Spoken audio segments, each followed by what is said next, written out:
The Last 24 Hours. A story about time and choices. It was a rainy Tuesday morning in New York City. People were hustling through the streets, umbrellas in hand, chasing buses, checking phones, living life on fast forward. But for Daniel Reed, everything had come to a sudden stop. He sat in the small, sterile room of his doctor's office, the sound of the rain tapping against the window like a countdown clock. "Daniel," the doctor said gently, "I'm afraid the tests are conclusive. You have a rare condition. It's aggressive. You have 24 hours left to live." Daniel stared frozen. 24 hours. He was only 35. He had plans. Someday he'd travel the world, fix things with his brother, maybe even propose to Jenna, the girl he kept at arm's length for years, because he thought he had time. Now time was the one thing he didn't have. When he stepped out into the rain, everything looked different. The noise of the city faded. He didn't care that his clothes were soaked, or that people brushed past him in a rush. He was in no rush. He had one day, just one. Daniel looked up at the gray sky and whispered, "What do I do now?" And then he began to run. Hour one? Apologies. He arrived at a small bookstore in Brooklyn. Inside, a man was arranging books. "Alex?" Daniel said out of breath. Alex looked up, his older brother. They hadn't spoken in 5 years. A stupid fight about money, eagle-eyed. "What are you doing here?" Alex asked, still cold. "I'm sorry," Daniel said, tears mixing with the rain on his face. "For everything. If I could go back." Alex stared at him and something shifted in his eyes. "Let's forget the past," he finally said, stepping forward to hug his brother. "Let's start again." Daniel smiled. That was the first win of the day. 8 hour 4.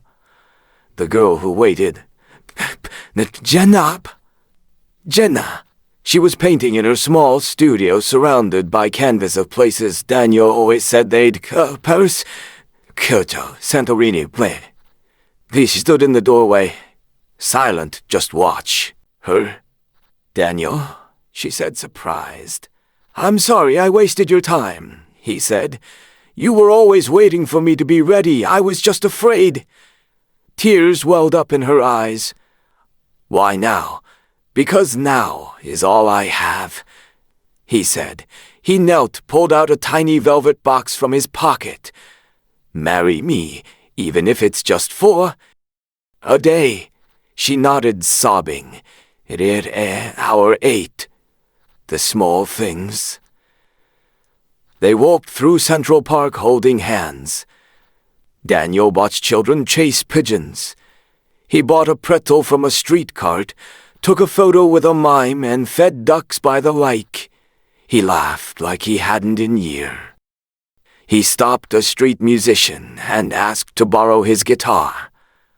With shaking hands, he played the first chords of a song he wrote in college, the one he never finished. People gathered. Jenna sang the words he barely remembered. For a moment they were infinite. Hour 15, the teacher.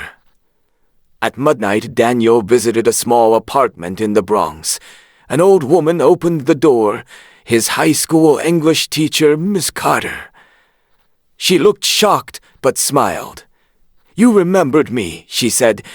"You were the first person who believed in me. You told me I had a voice," he said, "but I never used it."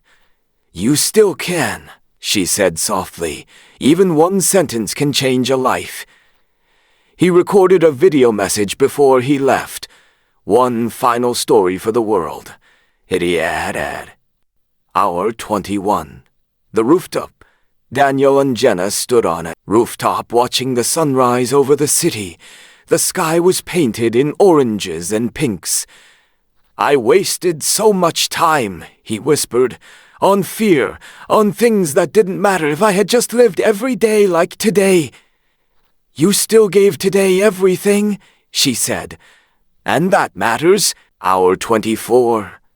The end or the beginning. Daniel closed his eyes as the sun warmed his face. His phone buzzed, a notification. Test results updated. Error in diagnosis. Please contact your physician immediately. He opened his eyes, heart pounding. The doctor was on the line within seconds. Daniel, there's been a mistake. You're not dying. I don't know how this happened. I'm so sorry. You're healthy. You're going to be okay. Daniel sat down stunned. Tears rolled down his cheeks. He was alive, but more importantly, he was awake. Had he added the epilogue? A life rewritten. Daniel didn't go back to his old life. He proposed to Jenna again, this time with a lifetime in mind. He quit his job that made him miserable and started a non-profit that helped young writers find their voice. He visited his favorite coffee shop every Thursday and asked strangers about their dreams. He filmed there, their stories. He listened. And every year on the same day, he thought would be his last. He and Jenna would sit on that rooftop, watch the sunrise, and ask, if you had had 24 hours left, would you still live today the same way? Moral of the story. Time is the most precious gift we have. Don't wait for tragedy to teach you how to live. Say the things that matter. Chase your dreams. Love fully. Live now, because tomorrow is never promised, and someday is not a day of the week.